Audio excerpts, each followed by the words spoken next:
everybody, how you doing? Well, that's good. Welcome to PHLY Flyers. My name is Bill Matz. I'm your director of fun and games on this beautiful Tuesday Reviews Day. Joining me, as always, is Philadelphia's #1 hockey beat reporter. It is Charlie O'Connor. What's going on today, Chuck? We're going to talk about a movie that apparently you realize you like more than you and Kelly thought you did through the entirety of the summer. Every time we brought up the Mighty Ducks, you guys look like you just swallowed spoiled milk. And I'm like, why do you guys not like this movie? It's a perfectly fun movie. It was honestly much better than I expected. It was more fun than I thought I was going to have watching it. It's just like, listen, it's a 30-year-old kids movie in which the hockey is somewhat absurd. But honestly, I had a great time watching it. Like, there were some good laughs. There's some absurd things outside of the actual hockey play that we're going to get into that were really funny as hell. It was a great time. We're also going to talk about the actual Anaheim Ducks.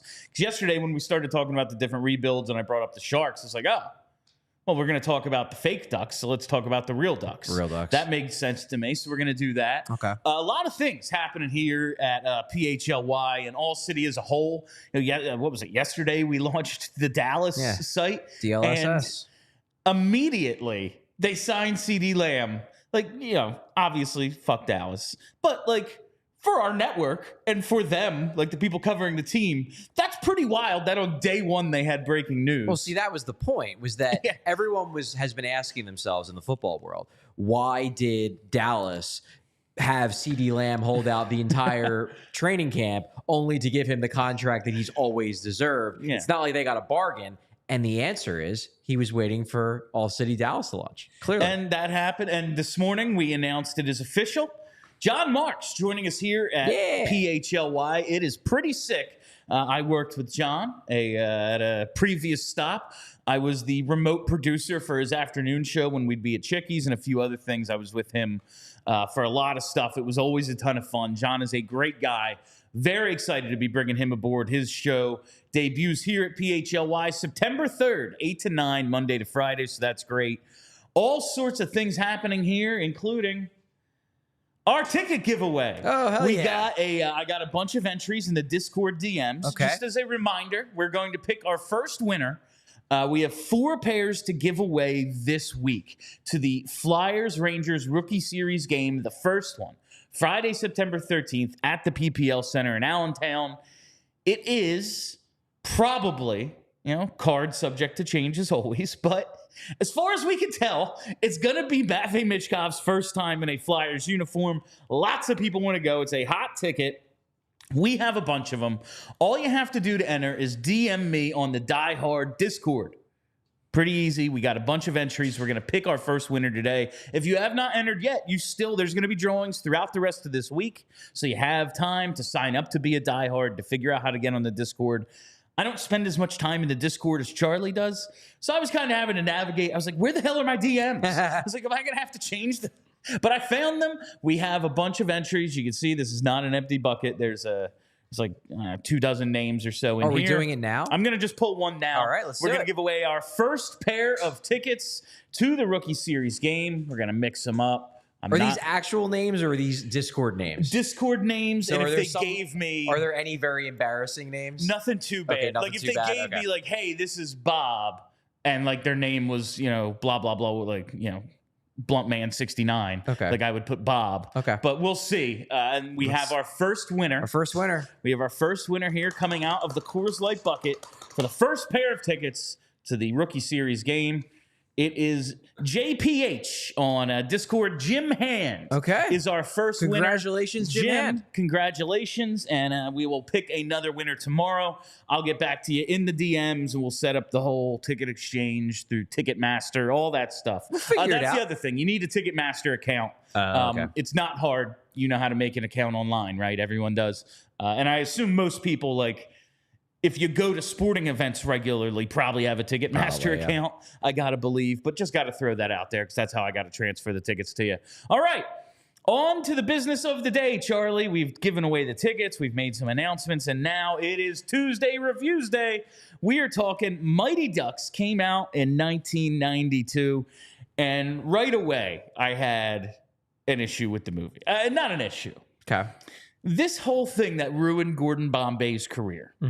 It starts the movie off like it's the opening credits, and they're okay, and he's hauled down from behind. It's going to be a penalty shot. It's an overtime, which means the game is tied. Well, I thought it's not an overtime yet. Isn't it the end of the game? It's like the very, very end, because that's what's the Conway one at the end of the Conway game. one. But it's supposed to mirror. I believe that it's at the end of regulation. The article says in overtime. The one Hans has up on his I thought thing. it said they lost in overtime. Oh, the article says they lose in overtime. Then if it went to overtime, Right. whatever the case might be, The game at least gets to overtime after he misses the shot. the game, it's either in overtime or it gets to overtime. This moment that ruined this kid's career, who had 198 goals in like the 4th grade, I guess. Gretzky-esque. 198 goals. He didn't go out and just score on his next shift. Like, what? How did they lose this game? He was completely thrown mentally because the evil coach put the pressure on him and basically said that your dad won't, like, your dead father will be ashamed of you if you don't score. Of course he didn't score on his next few shifts. He was a mental wreck. That's fair. I don't know. I feel like That's my explanation. you should get through that. Yeah, it's just like the Ducks win every single year, no matter what. The Hawks. The Hawks win every single year, no matter what. They have the whole line of all the banners on the wall. For some reason, they have a second place one. It's like, I feel like everyone plays at this arena. We can just, just have the other teams winning just skip banner that up one. there, not their second place banner. But like, they couldn't just win it's not as if they're losing and that blew it to force overtime. Correct. They had other opportunities. I feel like this shouldn't have ruined his. This kid was going to be Gretzky. Yeah. My view and is he just gave up. My view is this. Number one, awful coaching job by Mr. Jack Riley. You can't let your best player go into a funk going into overtime. Pump him up. Gets back to the bench. It's not, if you don't score, you're not just letting me down, you're letting your whole team down too. Suddenly, your best player, the star of the league, isn't himself for the most pivotal point of the season. So that's number one, terrible coaching job. Number two, and this is kind of what you're getting at, I would hope that the entire team was not Gordon Bombay. Maybe Gordon Bombay, he's out of it for a few shifts because he missed a shot. Fair. This is when the rest of the team has to pick up the slack here. I mean, was there any supporting cast whatsoever? Was this Claude Giroux with Andrew McDonald and Valtteri Filppula around it? Somebody's got to score a goal here. I will say, with 198 goals, I realize it's Minnesota. Like, so maybe their Pee-wee hockey is a little more advanced than like the one I grew up Presumably. with. But like, how many games could they have possibly played? He might have been the whole team. That's true. He might have been the only person who scored goals. It's fair. It's fair. Like I think our seasons were like 20 games back then. 200 goals. He scored 10 goals a game. Yeah. That would be, so maybe he was the only guy on the team. And the rest of the team just panicked because suddenly Gordon Bombay isn't he's not carrying them anymore. What do we do? Like, what was his shooting percentage? Yeah, it had to have been at least over 30. Yeah, like, unless he was a volume shooter. He was Owen Tippett. I will say, I love, and it's the 70s, so things were probably different. I do love that this kid who, maybe he's 10 years old in the beginning of this movie, he doesn't have a face mask. I think that's awesome. That's so badass. So one thing that I just finished reading a book because I knew, I will say, past tense, I knew nothing about cryptocurrency. Like I just, my thought process, like, this is dumb and it's a scam and that's all I need to know about it. I decided this summer, I'm like, I want to learn about this because it's clearly becoming a thing. I do not have any interest in investing in cryptocurrency. I just want to learn about it. And one thing I learned is that apparently the kid actor who plays Gordon Bombay, not young Gordon, not Emilio Estevez, but the kid actor, like, is a big time crypto dude. He started like one of the stable currencies in cryptocurrency. That's what he grew up into. He became a crypto bro. So young Gordon Bombay skating around, missing the shot, then becomes a crypto bro. What's worse? His actual future or his fictional future in which he becomes an alcoholic lawyer? Which one of those two things would you rather be? Oh my God. The whole thing, the beginning with Jack Riley, that coach is a bad coach. I got it. Yeah, I mean, I saw he's a bad coach. He's I saw- probably a good tactical coach, but in terms of treatment of his players, terrible. I saw a clip. Honestly, it was like last night as I'm like going to bed, and I saw this on Twitter. It was a Sidney Crosby clip. Okay. And it's like showing how great of a captain he was. And it was just very funny. I saw it last night. And it's like Malkin misses a wide open net, like has this great, like easy tap in opportunity, just fucks it up. And I think it's Letang down on the bench is like, he had a wide open net. Crosby's like, you think he doesn't know? Everyone just like give him a tap. Like he'll get another one. He's great. He'll get an opportunity. Like just like picks him up. I was like, see, that's how you do it. Not Jack Riley being an asshole to a 10-year-old, maybe. Like, oh yeah, your dead dad. He's gonna be pissed if you don't score this goal. It's not worth winning if you can't win big, Bill. I was like, see, this is like, he has the gall to tell Gordon Bombay he was and never was. You're a fucking lifelong peewee coach. It's a really good point. Now listen, It's an extremely good point. The people who dedicate their lives to coaching kids, and like it's when you don't have a kid on the team, listen, it's hard. I wasn't easy to deal with in elementary school, middle school, high school, current day. Yeah, you never became easy to deal with. Like, I get it's a hard job, and like I don't want to discount the sacrifices these people make. But if you're telling somebody there never was when you're a lifelong peewee coach, he's a fucking 30-0 lawyer. No, like, see, here's an undefeated defense attorney. 30-1. 30-1. That one doesn't count. But he scored with the court He scored reporter. with the court reporter. Right, exactly. But here's the thing. If Jack Riley is this legendary peewee coach who has won, 15 straight titles, only 1 year they didn't win because the kid, hit the post on a shot. Like, you're telling me that this guy has never gotten offers to coach a college team, has never gotten offers to coach a major junior hockey team. Here's my theory. My theory is that he is a good enough coach to get those offers, but there must be something in his past that is preventing teams from offering him. Like, there's something real ugly in Jack Riley's past that's preventing him from ever leaving peewee hockey. Because otherwise, you would think that, crap, like, the NHL still is hiring, Peters, who was a racist, how openly racist. Yeah, how bad of a dude was Jack Riley to never get a job, an offer coaching somewhere in the OHL? That's a great point. For him to be great friends with was it Banks' dad? Who's friends with the law firm guy? Banks' dad is friends with the law firm. Yeah. Yeah. Okay. He's got some weird shady connections. He's definitely. I think that's a decent theory. Maybe he's tied up with the Minnesota mob, and and that's why he never got the offers. It would be looking at the kids. As you mentioned, in the Mighty Ducks universe, there might be a Minnesota Mafia because, as you note in the outline, Gordon Bombay, when he's talking to Duckworth, when he's fighting the case, he claims that he's working on a RICO thing. I'm just working on some RICO statute He's working on some RICO. So it is very possible that in the Mighty Ducks world, there is a prevalent Minnesota Mafia contingent. I would really like to know, I would like to see a movie about his law career, honestly. Because he's just sitting there oh, yeah, what are you doing here, Gordon? Oh, working on a case, some RICO statute stuff. Who are you defending? You are defending the mafia. No, RICO tends to be what they get mob people for. Yes. So I am creating this world in my head now where in the Mighty Ducks movies, in the world of the Mighty Ducks, the reason why Jack Riley never got to leave peewee hockey coaching is because he has mafia ties. And everyone in the hockey world, because it's a very insular community, they all knew, great coach, but he's in bed with the with the Nicky Scarfo of Minnesota. It would explain why the Hawks are so well funded. It would. They all have the gear. Well, we'll get to that because that is a subplot in this movie I do want to talk about. The socioeconomic subplot of the Mighty Ducks. The entire movie is a statement about income inequality. Just starting with Gordon Bombay in the beginning. So it goes to present day. And they show him in the courtroom. And then afterwards, I guess he's celebrating, whatever he's doing.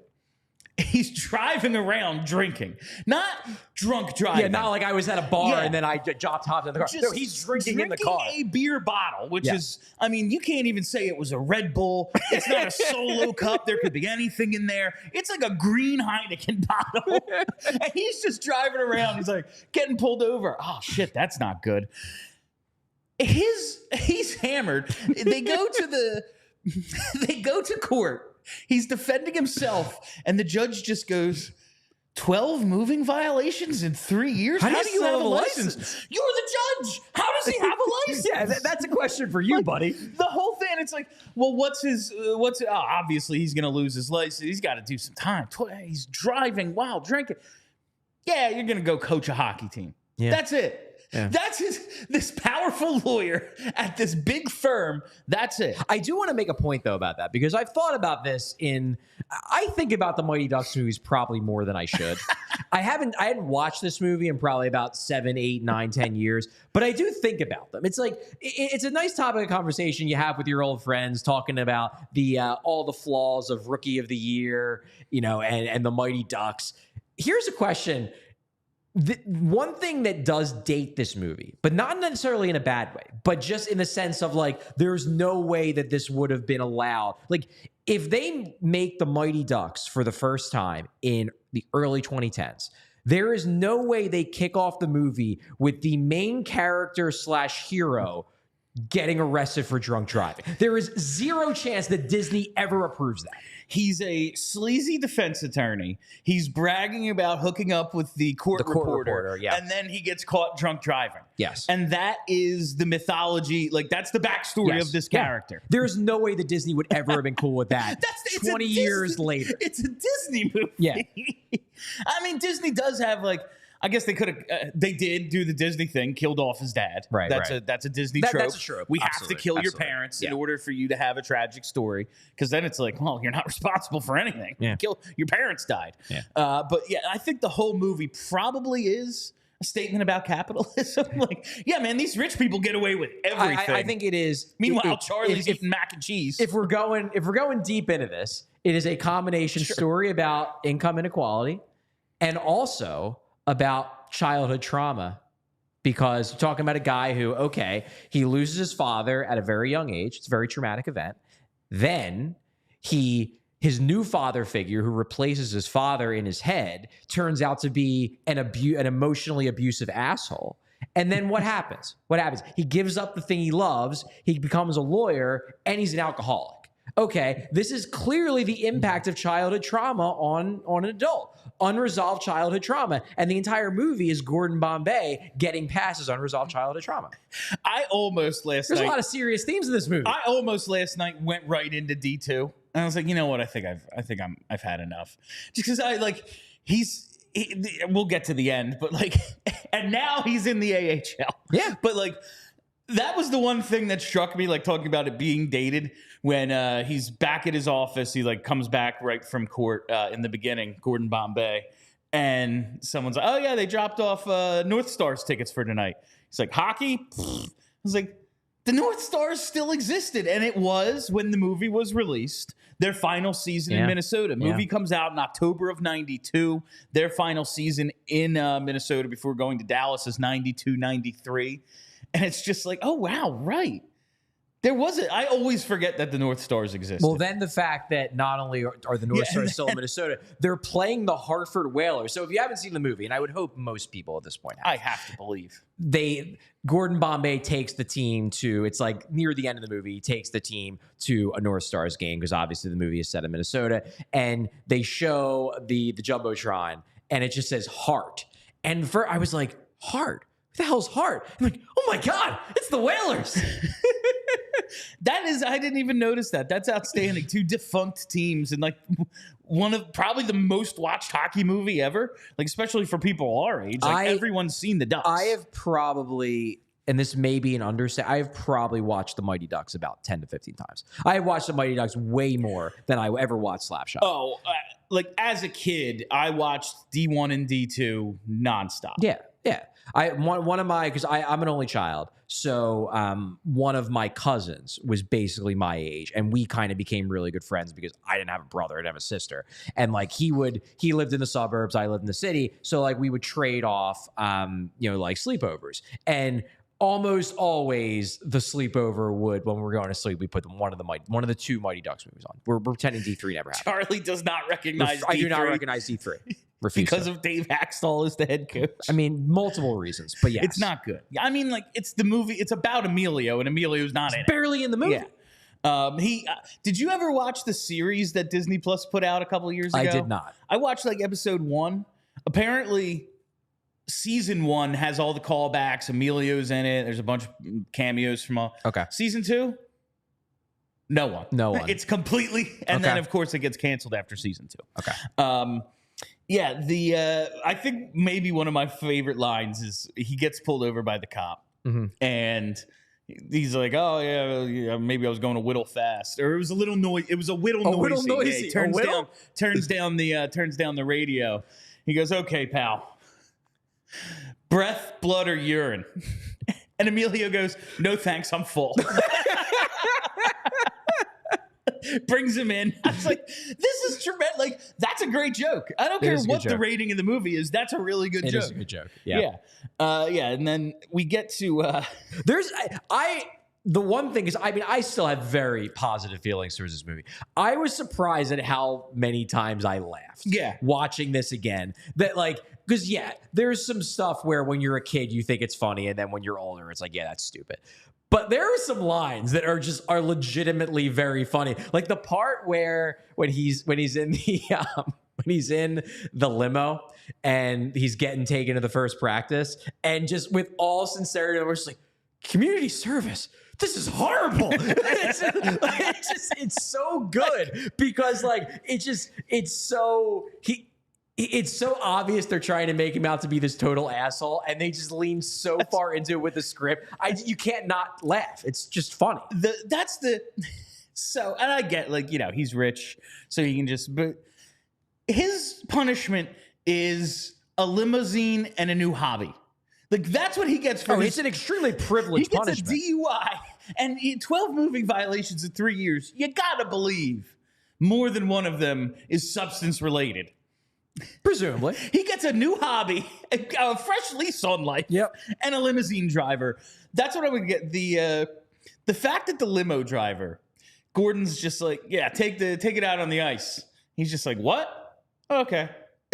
Immediately is fine with it. Also, that was one of those, like, there definitely are moments in movies where when you watch a movie as a kid, you're like, oh yeah, like that person was totally right. And then you watch it as an adult and you say, man, why did I think that person was right? The part where Conway's mom is like, you took my kid out on a lake, like a frozen lake in a limo, you moron. And he's like, oh, I've been out on the ice my whole life. I know. Well, how do you know? Well, I just know. And she's like, yeah, that's not freaking good enough. Like, she is 100% in the right there. Absolutely. I have played plenty of pond hockey. And listen, is New Jersey, Minnesota? No.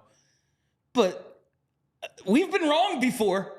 We've gotten out on the ice and been like, yeah, that's a bad idea. We need to not be doing this right now. Like, I've seen someone go through the ice. It can happen when you think it's okay. Yeah. Like, I just thought it was so, I got news for you. Limos are pretty heavy, especially when they have a whole hockey team in the limo. There's like 12 kids, the driver, Gordon in there.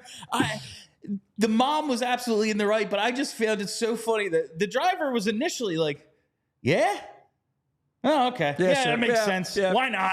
I got nothing I got nothing I'm really holding on to. I got nothing to live for anyway.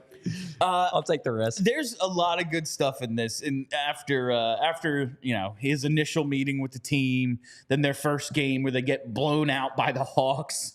My thought of the game against the Hawks, the first game, District 5, were those kids also ordered to play like, are these juvenile delinquents? Because apparently hockey is how we just solve everything in Minnesota. Well, that is accurate, though. This is Minnesota we're talking about. It is the state of hockey. But, like, were these kids juvenile delinquents ordered to participate in youth sports to fix their life? Because none of them seemed like they wanted to be there in that game.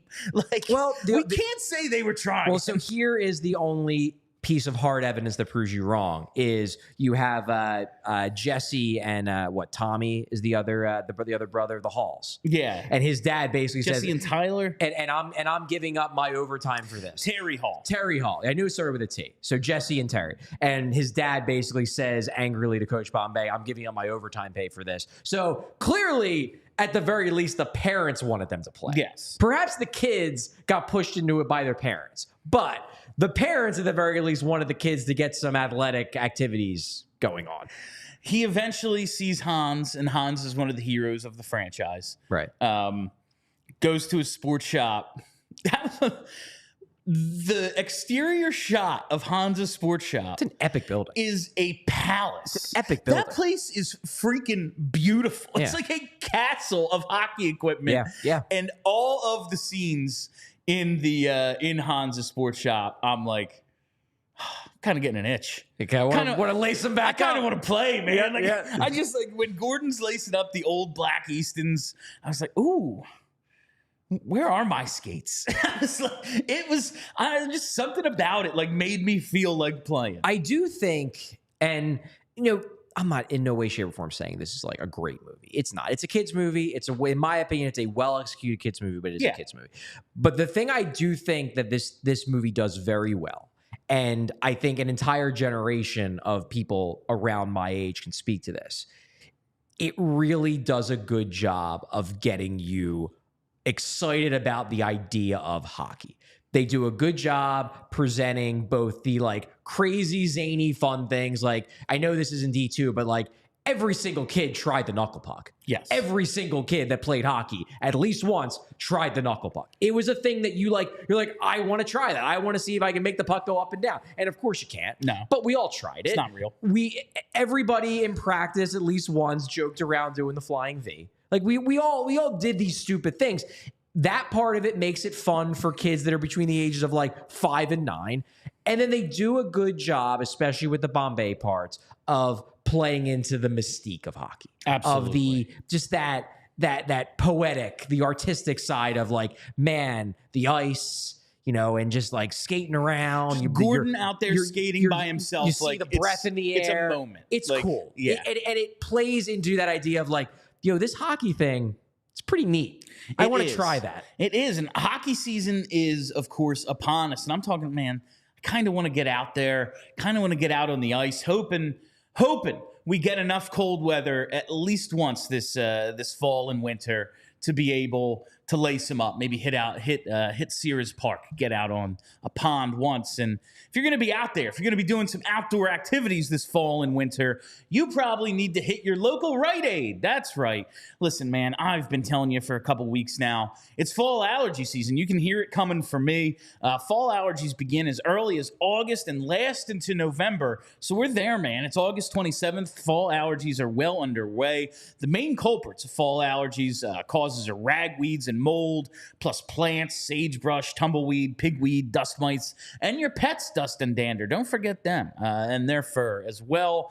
All the allergic reactions when your body just kind of misidentifies a substance such as pollen as harmful to the body, and then your body freaks the hell out.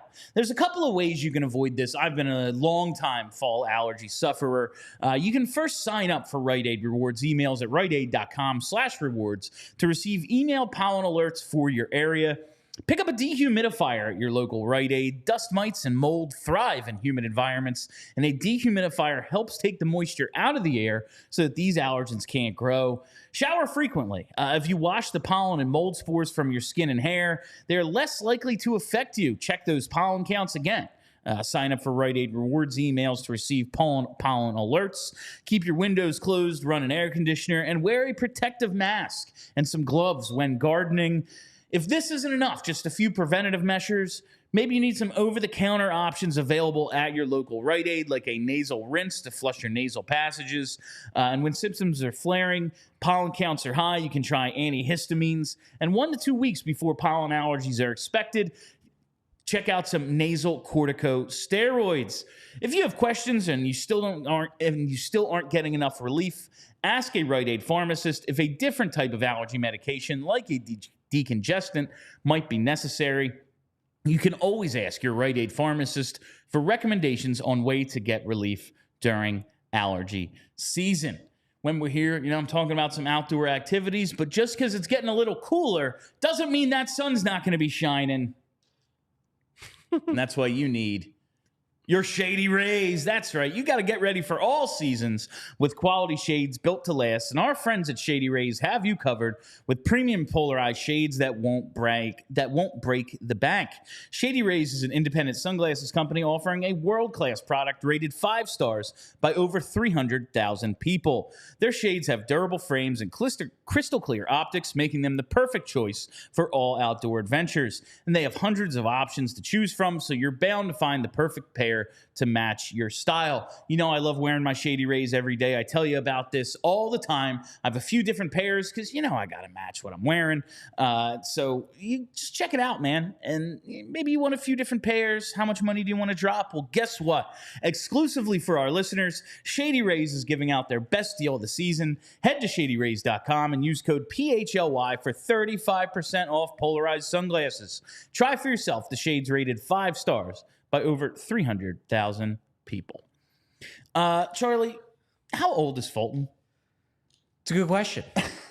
They hint that he might have been held back in the 6th grade. In the 6th grade. But they are all supposed to be like 10?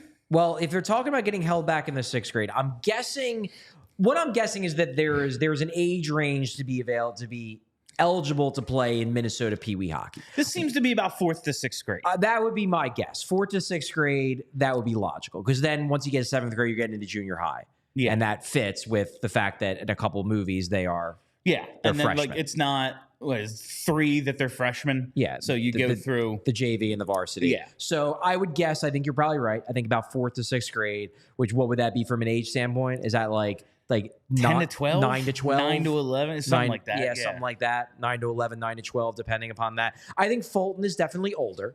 He certainly appears to be older. One thing that's very funny, though, about Fulton Reed, I don't know if you ever watched this show.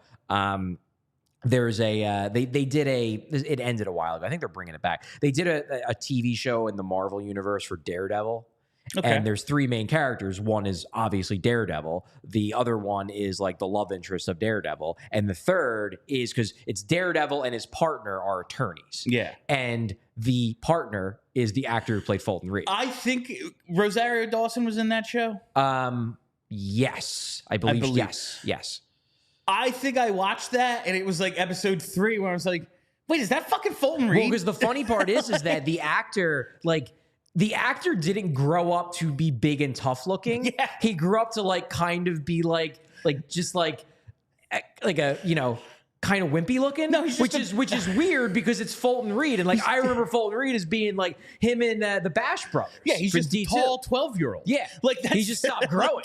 Yeah, he's just bigger than all these kids when he's 12 years old. But I was like, if we're talking about Adam Banks' eligibility, I can't believe Jack Riley didn't come back and be like, I need to see this kid's birth certificate because he's about 16 years old. Well, so now I want to get a little bit into the hockey of the movie. Because obviously there is, unlike the last movie we watched, there is actually a lot of hockey. There's some hockey. There's a lot of hockey in this movie. One thing that, in retrospect, I do very much like about this movie, in comparison to other kids' underdog story, kids team gets better, wins the championship. That's always how these things play out. One thing I like about this one in comparison to the other ones is this. It's not just that, this coach came and taught them some new plays and then they came together and learned the game and that's how they won. Yes, if you want to believe that is what happened, you can.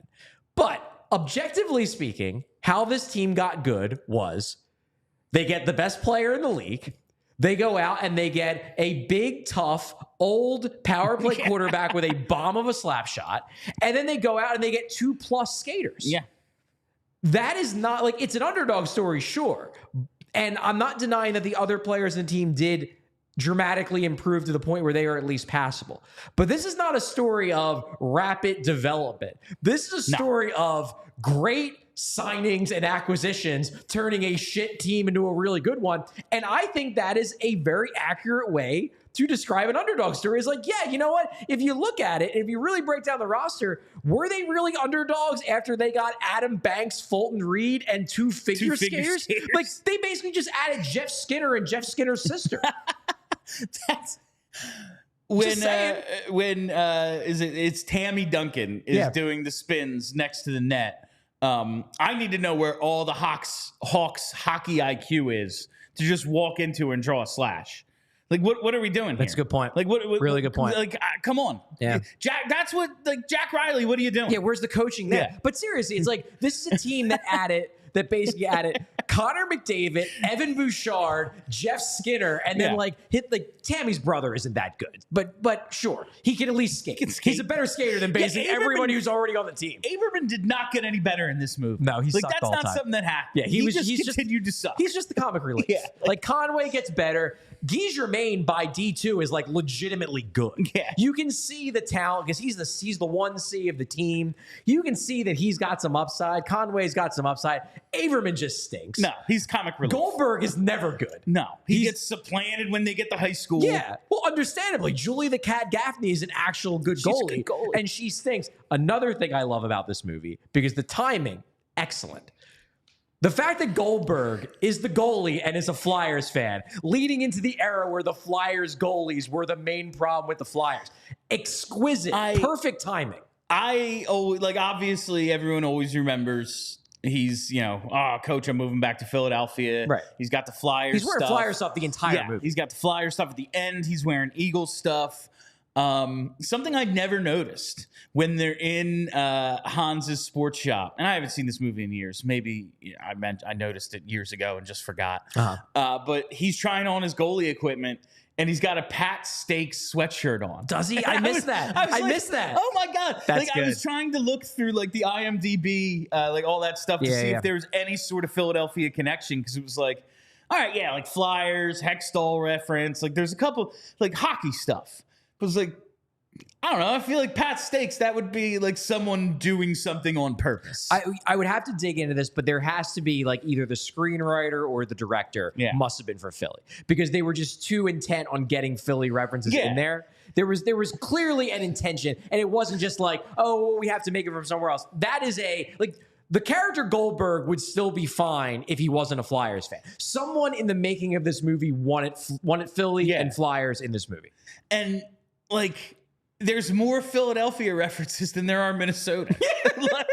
There had to be some sort of connection there. You're not wrong. Maybe if someone knows, they can let us know on Twitter. So I'm going to get to our thing, the bracket thing we fill out, favorite character and all that. I'm going to start with my favorite character, and I just have to go with the one who was my favorite character as a kid. Okay, that little jerk off, Peter. Oh, Petey. Peter Mark is absolutely my favorite character. He's got the leather jacket on. He's got the leather jacket. He's just he's a dick. He's a criminal. He's like 4'6". He is just a little criminal.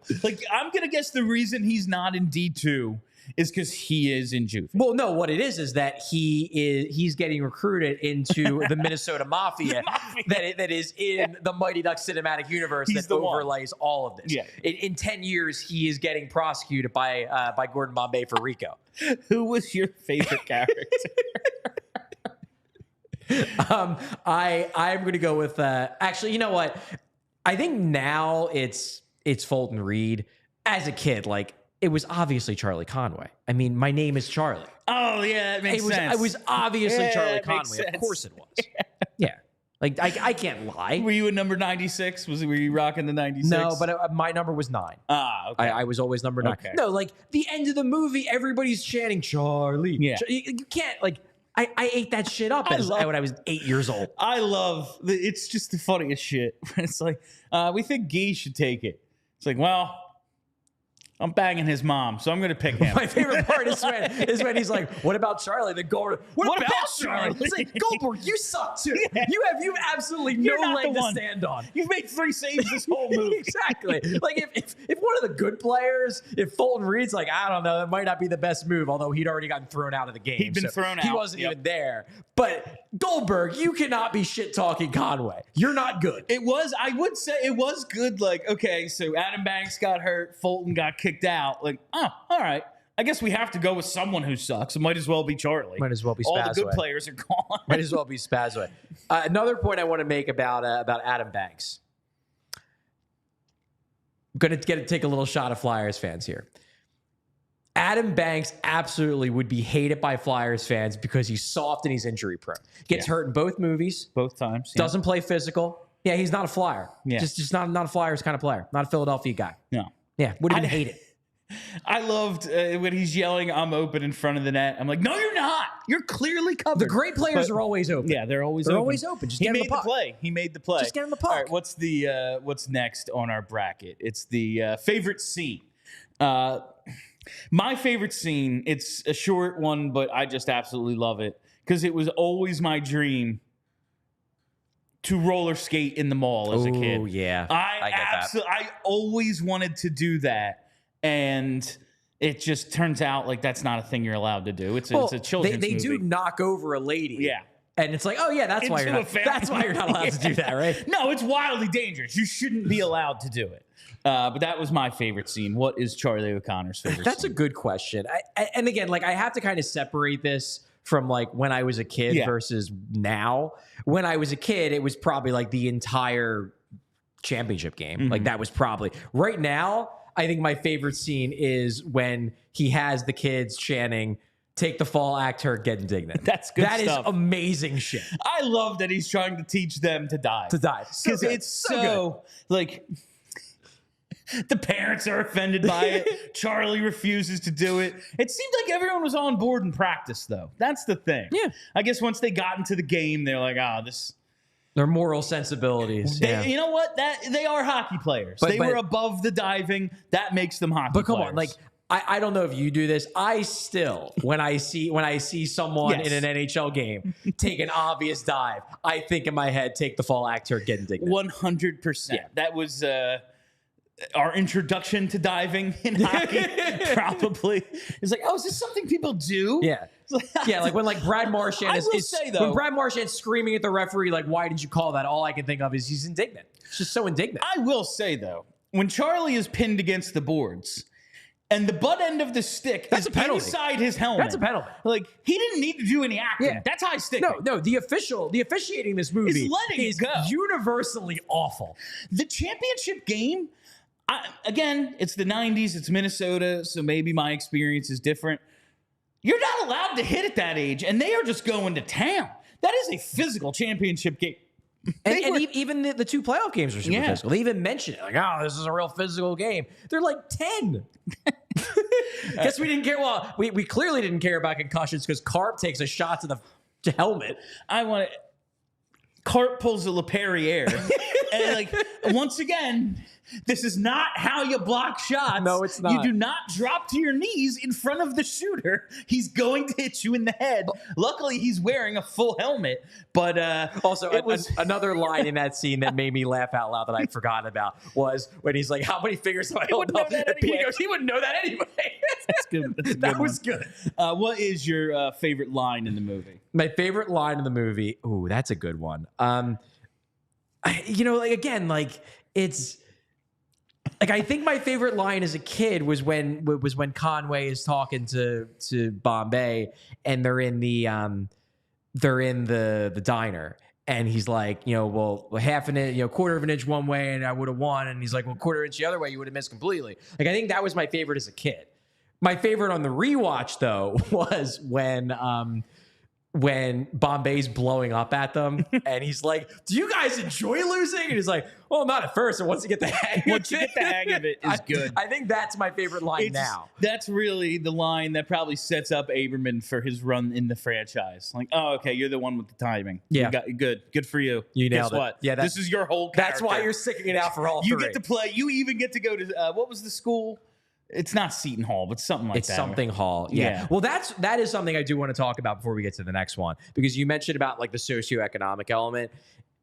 The one thing about Minnesota, like there is a suburb of like the Twin Cities called Edina, and that is very clearly the Hawks. Edina is the Hawks. Like everyone in Minnesota, because like even before the movie, they would call people from Edina cake eaters. Like that's where it's all from. And that is where all like, if you look at a lot of shockingly enough, if you look at most of the NHL players who are from Minnesota, a lot of them are from Edina because it's where the wealthy people are from. This is probably where... and I got news for you. Hockey ain't a cheap sport. No, it is an extremely expensive sport. I will say that was one thing that I was like, it's hard for me to believe the state of hockey doesn't have some sort of secondhand equipment program, like some way for these clearly poor kids to not be wearing like a football helmet on the ice. Karp wearing the football helmet at the start of the movie. Funny. So good. It's very so funny. Good that he's playing hockey in a football helmet, and not even a new football helmet. It's like the 1-bar football helmet.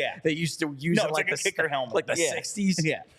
My favorite line is, it's probably the "No thanks, I'm full." That is a good one. That's good stuff right there. It's a good line. Talking shit to a cop. Like, he's hammered drunk. This is the first 5 minutes of a Disney movie. This is going to be great. Yep. All right. And finally, worst character. I think this is a runaway. Runaway worst character, Adam Banks' dad. Yeah. He shows up to the championship game where his kid is on the other team wearing a Hawks jacket. That was what the shit, dude? 100% where I was going to go. He's still wearing the Hawks jacket? Yeah. What a jerk off. Like, come on. Like, I get maybe you don't want to buy a Ducks jacket. They probably don't even have them at that point. Just wear like a brown jacket. It's Minnesota. You have to have multiple jackets. Your kid's on the other team and you're wearing the other team's jersey. It's snowing the entire movie. You have to have more than one jacket. Wear that. Why are you still wearing Hawk stuff, dude? You're clearly rich. What the hell? Maybe he's part of the mafia that funds the Hawks. You might have a point. That's the only possible explanation. Was there anything else you wanted to get to? Your worst character too? Yes. Okay, good. I'm glad we're in agreement. 100%. I think it is a runaway. All right, we're going to come back to the Ducks for just a minute, but first I got to pay a couple more bills. First thing I got to tell you about, it's our friends at Rugged Road and Rugged Road Coolers. What do you got to know about Rugged Road? Rugged Road is dedicated to creating innovative and durable outdoor gear for adventurers who demand the best. Their products are designed with the highest quality materials and craftsmanship, ensuring they perform in the toughest conditions. Whether you're on land or water, Rugged Road gear is built to accompany you on every adventure. One of the most unique features of Rugged Road, talking about going on all sorts of different adventures, their coolers float. They're designed to always float upright so you never lose a drink. And honestly, what's more devastating than that? And unlike other heavy-duty coolers, Rugged Road coolers are incredibly light, making them easy to transport on any trip without compromising on performance. And when we're talking about performance, they're guaranteed to keep their contents cold for up to 7 days, and oftentimes much longer than that. They're perfect for a variety of outdoor activities, from fishing and tubing to camping and tailgating. These coolers are designed to meet the needs of every outdoor or sports enthusiast. So gear up for your next adventure with Rugged Road coolers. Reliable, durable, and built to be used, Rugged Road is your ultimate outdoor companion. Head to ruggedroadoutdoors.com and use code PHLY for 10% off. It's ruggedroadoutdoors.com, code PHLY. And while we're here, I'm telling you all the great things going on at PHLY and throughout the All-City Network. You got to sign up to be a diehard, man. You can do things like hit me up on the Discord. Yeah. And enter for a chance to win tickets to the Flyers Rangers rookie game. We got a lot more. It's a whole lot. We got a whole bunch more to give away. I have 3 more pairs to give away this week. We have more to give away next week. It's going to be great. But there's so much more than even that going on here at PHLY. Like, our next PHLY get-together, the PHLY Phillies crew is going to be at Top Tomato to watch the Phils take on the Braves on August 29th, just a couple of days away. $1 beers, $1 hot dogs all night, Phillies ticket giveaways, the merch and memorabilia. If you've been to one of our events, if you were, say, at the Flyers draft party, you know we're not just giving away some Bobo ball autograph by some guy who played here a couple of innings a few years ago. No, we have some great stuff to be giving away for our merch and memorabilia giveaways. You must RSVP to be RSVP for free to be eligible for the giveaways. Just go to allphly.com/events and check out that events calendar, because we always have stuff coming up, man. We're trying to make this a lot of fun for everybody. Yeah.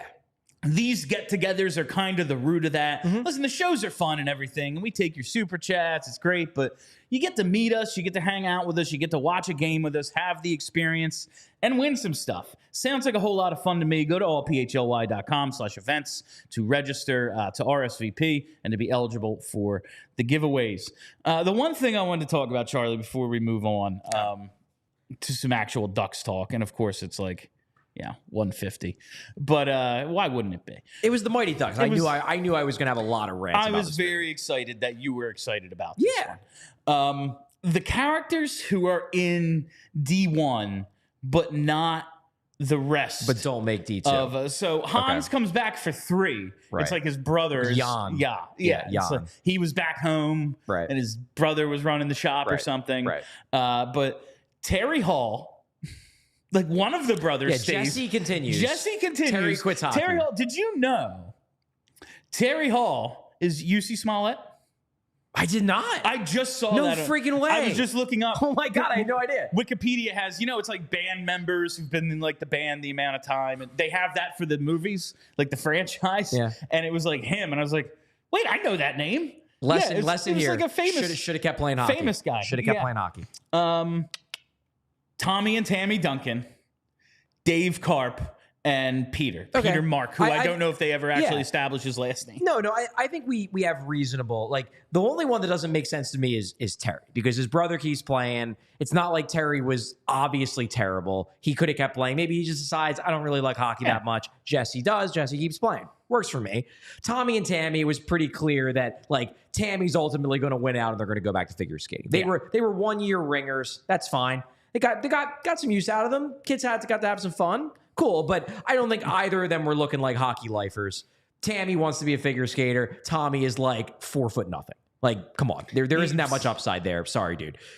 Dave Karp. Charlie being a sizist. Yeah. Dave Karp just stinks. He was not good. He's real bad. He's probably the worst player on the team. And honestly, he probably had to retire because of that concussion he suffered. Yeah. Like that might be a one and done sort of concussion. Could be concussion related. Like a rough one. Yeah, maybe his parents actually took this stuff seriously.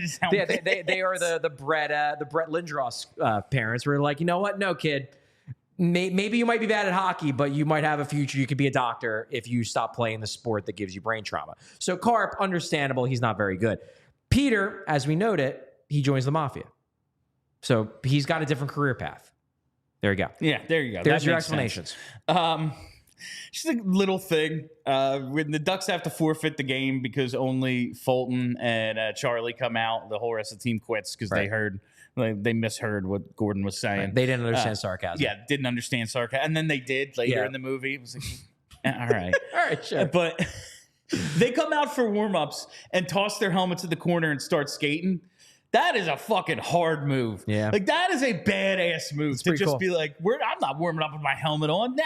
Like, I love the players that warm up without their helmets on in the NHL, and there's only a few of them. I do, as much as I don't like D3, I am not a fan. I do like the symmetry in D3 of how when Charlie quits the team, Fulton quits with him. Yeah. I like the D1, D3 symmetry there, where in D1, they're the only two guys that'll go to bat for Bombay when everybody else decides that he's an asshole, which, like, honestly, in the first half of the movie, he is objectively an asshole. So sure, that was just karma for all the shitty things he did the first 40 minutes of the movie. But I do like the symmetry of in D3. It's again, Conway and Fulton who are like sticking with the loyalty to Bombay. I like that. I like that too. That is something. They go to the Mall of America and they're just riding the roller coaster. And then Charlie's like, we'll just go play juniors. You guys are not that good. And Fulton seems to realize that. Yeah, Fulton gets it. The only one who's good enough is Banks. Yes, absolutely. That's why he made varsity and the rest of them didn't. Yeah. All right. Let's get to some of this Anaheim Ducks stuff. So yesterday we're talking about the Flyers rebuild up against the Sharks. And I figured, we're talking about the fictional Ducks today, so why not talk about the actual Anaheim Ducks? We'll get like 10 minutes of Ducks we'll get talk. a couple of minutes of this in. I took some screenshots of stuff and I want to get to use it because I was looking at EP Rinkside earlier, and they had a top 100 prospect ranking. Yeah, right. I forgot the word prospect for a second. Top 100 prospect ranking. I just figured, all right, I look at the Ducks and go, these guys have a ton of NHL ready or borderline NHL ready. Like, they're pretty stocked. They are pretty well stocked. Yeah. This rebuild has They been going. have a lot of really good prospects. This rebuild has been going well for them. They probably have the best prospect pool, I think, in hockey if you're looking at both high end and depth.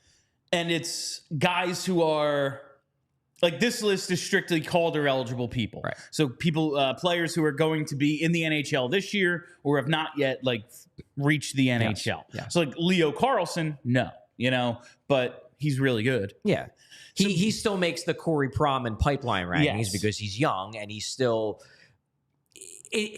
I agree with Corey's shift to a pipeline ranking because his opinion is I shouldn't be dinging the Ducks from a prospect standpoint just because Leo Carlson happened to make the league as an 18-year-old. It does make sense to do it that way. I was on EP Rinkside today, though, so we're going to go with that. Okay, we'll go with that. And just looking at what the Ducks have in the top 100, their highest ranked prospect coming in at number 7, Cutter Gauthier.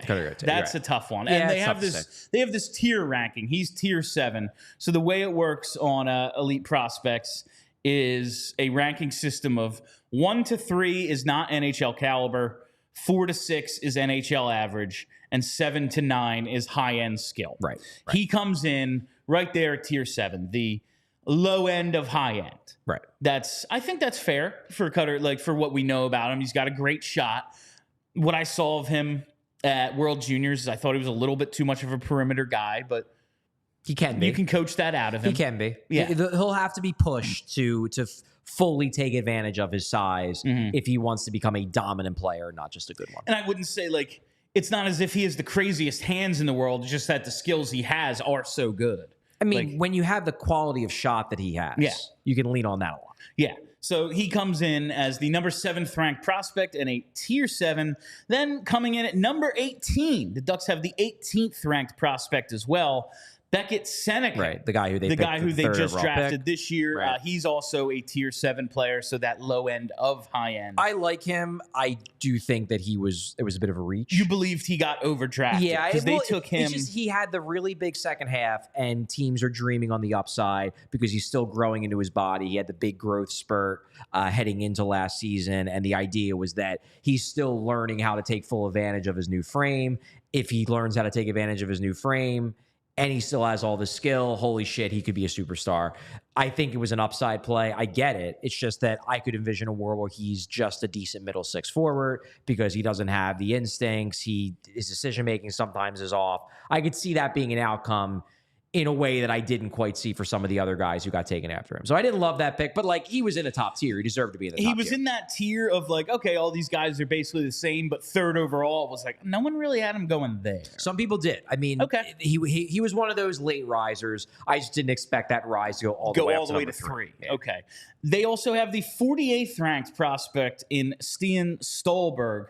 They took him, the physical Norwegian. I liked him. 23rd overall in June. I liked him. He was the guy I was worried that the Flyers, in retrospect, like I guess I should have been worried about Luchanko, but Stolberg was the guy I was worried the Flyers were going to reach for because he's super physical, 6'2", 196. Yeah, he seemed like the kind of guy that Jonesy and them would fall in love with. I bet they liked him, but they didn't like him enough to take him at 12 or 13. Liked Luchanko better. Luchanko more. And then finally, the 83rd ranked prospect, Tristan Luhnow. Not familiar with him. They had 4 guys in the top 100. Luhnow was a 2nd round pick, 53rd overall in 2022. Okay. And he was one of the guys. Yeah, he was the QMJHL Defenseman of the Year in 2023. Yeah, I don't really follow the Q that closely. Out of the 3, it's the one I follow the least. In 2023, the Ducks prospects, all the 3 defensemen of the year in the CHL were all Ducks prospects. Right, Zellweger. Yeah. It was Michkov in the OHL and Luhnow in the Q, and Zellweger ultimately won it. Who is Renee Zellweger? But yeah, so he comes in at 83, and obviously, I really liked what I saw from Pavel Michkov last year. He impressed me a lot in the viewings I had of the Ducks, and I think Leo Carlson's going to be real good too. Obviously, they've had Trevor Zegras a while. For how much longer? I guess we'll see. We'll see. He's probably going to get traded, maybe here. Mason McTavish, he's been there. They love him for a little bit. 1st round pick, 3rd overall a few years ago. and Leo Carlson, the second overall pick in 2023. They have a ton of really good young talent. They do. Like, whether it's these guys are going to hit and be stars or they're that next tier down, they seem like they're pretty well set. And when you look like, oh, yeah, they had a year ago the 3 finalists for CHL Defenseman of the Year, 1 from each league, it's like, oh, they were kind of dealing from a position of strength with Jamie Drysdale for Cutter Gauthier and got a pretty damn good prospect, the 7th overall prospect in Cutter Gauthier. The Flyers, it's not as if they're devoid of these high-end guys. Obviously, joining the team this year, the number 2 ranked prospect, the only guy ahead of Matvei Michkov was Macklin Celebrini. Yeah, which makes sense. Makes sense. Coming in and he's a tier 8. He's got the high-end skill. Yeah. He's thought of to be one of the best up-and-coming players in a long time. If you're watching this, we put up the screenshots from EP Rinkside. They do great work, but they rank the individual tools from 1 to 9. So if you're listening to this on podcast, I want to read it off. 5 skating, so NHL average. This is Michkov. 7 shooting, so that is above NHL average. 7 passing, 7 puck handling. 8.5 out of 9 in terms of hockey sense. Like that is the truly elite trait that Michkov has. Yes. And then he's 5 for physical, which makes sense. He is cerebral. He isn't it's not like he's huge, so I guess you're gonna ding him for physicality. I feel like that's a little low just because I've seen him battle through so much traffic. He plays a very competitive style. He's willing to play through contact. He's certainly willing to go to the slot and the dirty areas. It's just that he's not throwing his body around. He's not big. Yeah. So there's only so much he's going to be able to do physically, especially against NHLers. And when he gets here, it's all men. Sure, it'll be certainly an adjustment. Yeah. High-end players. Yeah. But I don't know. Just the 5, all the skills are good. Like his lowest grades are NHL average. Right. I just was like, I don't know. I've seen him battle through a lot of traffic. Yeah, he does. I thought 5 was a little The low. competitiveness is very high with Michkov, to be sure. Then the Flyers don't have, of course, they would have Cutter, who was number 7. Imagine having 2 of the top 7. That would be nice. That would have been cool. They don't. But they do have Oliver Bonk coming in at number 62. So they don't, for 60 spots, they don't have a prospect, but Bonk comes in at 62. He's a tier 5, so NHL average, they think, which is obviously we're just going to be more optimistic because we have the up close look at him. Like, what do we think he can be, and what does the team think he can be? Where is he slotting in? Like right now, he's slotting in to be like a good second pair defenseman. Right. You know, when we talked about what the Flyers have on the blue line yesterday, it's like, well, if York and Drysdale hit their ceilings, and then you have Sanheim and Bonk, that appears like it could be a pretty good top 4, and that's where he's slotting in, right? I think the Flyers are higher on him than I probably am.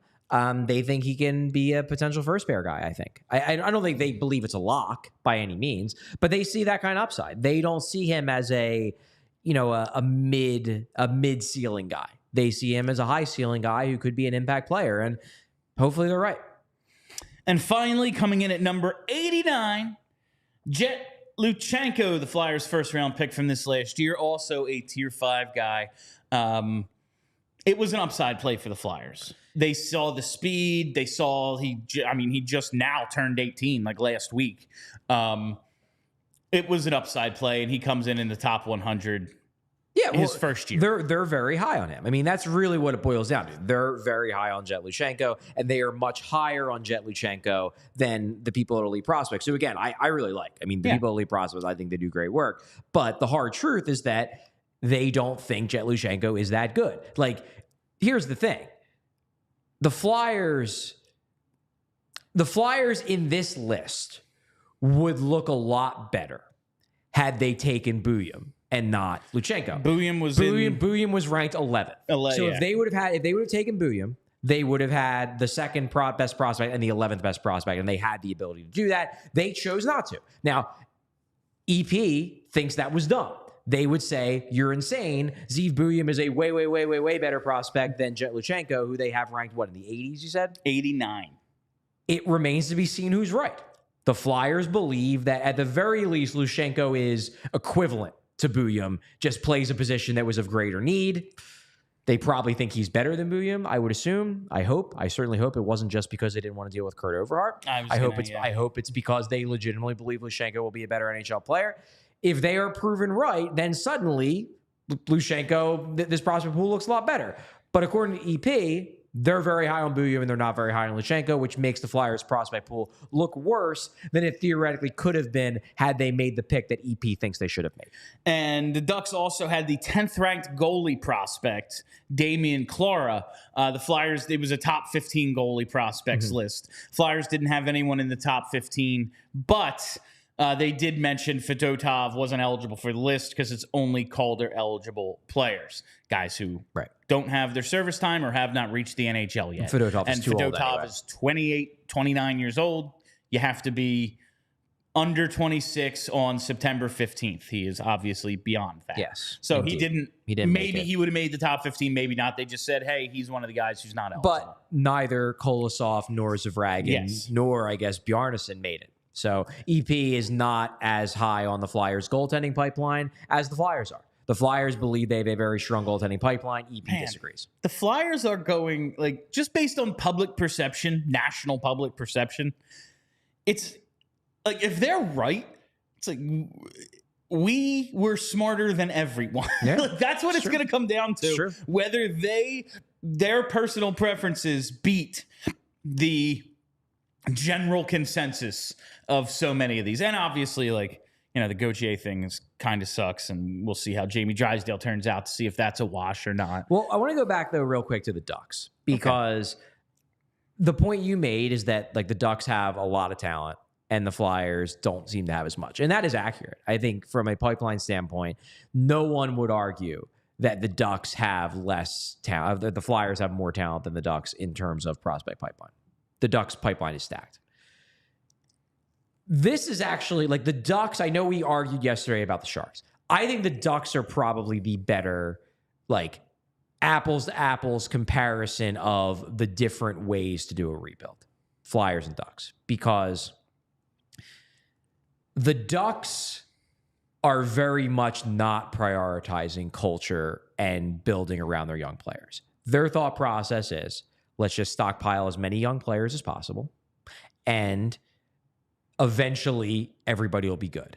But if anything, their development strategies seemingly haven't worked. Like, we've spent multiple shows really since January talking about how badly it seems like they screwed up Drysdale's development.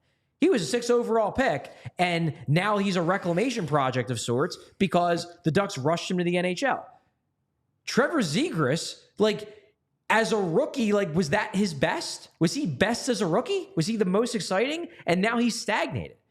I think it'll be very interesting to see how these Ducks players develop, because it doesn't seem like the Ducks are doing, like, if the Ducks become good, it's going to be in spite of, not because of, good development. And it's going to be an endorsement of the idea that all that really matters is just getting a lot of really talented young blue chip prospects, and then be like, well, they'll figure it out because they're just that good. Whereas the Flyers are looking at it as, we want to get the most out of our prospects. We want to very much prioritize developing them in a competitive environment where they will have support from quality NHLers. Like, we just talked about it yesterday.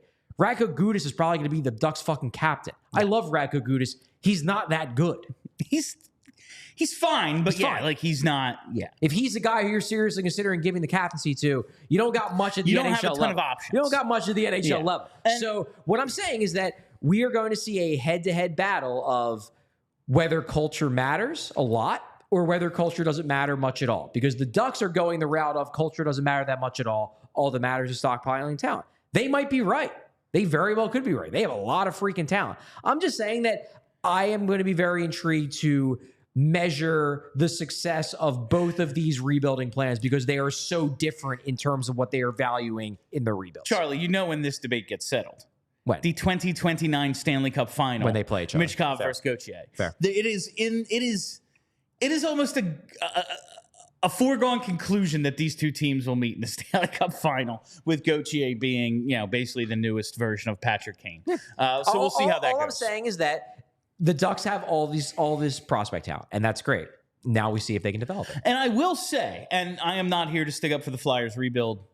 Obviously. I believe in some aspects of it. Other aspects, I think, leave something to be desired. Sure. But Owen Tippett, while it was in 2017, like, was a 10th overall pick. Like, that is a guy with still some pretty high upside. Now, you can say, okay, this is what he is, 2 years in a row, same goals, points total. There might be something else there. Also, he's already very good. Like, that is something. You think a guy like Tyson Forster, yeah, he was taken 23rd. The Flyers very much believe he was underdrafted. Right. This is another one of those. Well, maybe they're right. Right. Maybe he does. Maybe his next level is 35 goals and like some fucking Selke votes. Couldn't think of the award. I knew it wasn't Norris. But like, if that's the case, then maybe it's a little bit more comparable. But they have a lot of talent. I just wish Ducks the Flyers have a lot of talent. I just wish I had all these things that could be boats, Charlie. Yeah. That's what it comes down to. A lot of maybe boats. They have a lot of, and it's not even that they have a lot of maybe boats. They have a lot of maybe yachts. They have a lot of maybe luxury liners. Just one other guy. If we just still had Cutter, I think people would have a totally different view of this thing. Yeah. Yeah. But again, that's when I speak to the idea of like, are you guys all underrating Drysdale? I hope so. I very much hope I'm underrating Drysdale, because if not, this thing's going to take longer than I want it to. And I want it to take shorter so we can start talking about things other than the fucking Mighty Ducks. I would enjoy talking about a team that has a legitimate chance of winning a Stanley Cup. Personally, I would find that enjoyable. It would be nice. That'll do it for us today. Thank you all for listening. Thank you for hanging out. If you haven't already, you got to hit that subscribe button. Follow us right here on YouTube. Make sure you set those reminders. Never miss a live show. We'll be back here tomorrow at 1 o'clock. You got to follow us on Twitter at PHLY_Flyers and follow the podcast wherever you get those. Just search PHLY Flyers. That's it for today. My name is Bill Matz. That's Charlie O'Connor. Until tomorrow, you stay loose and sexy, Philly. We all silly like the mayor.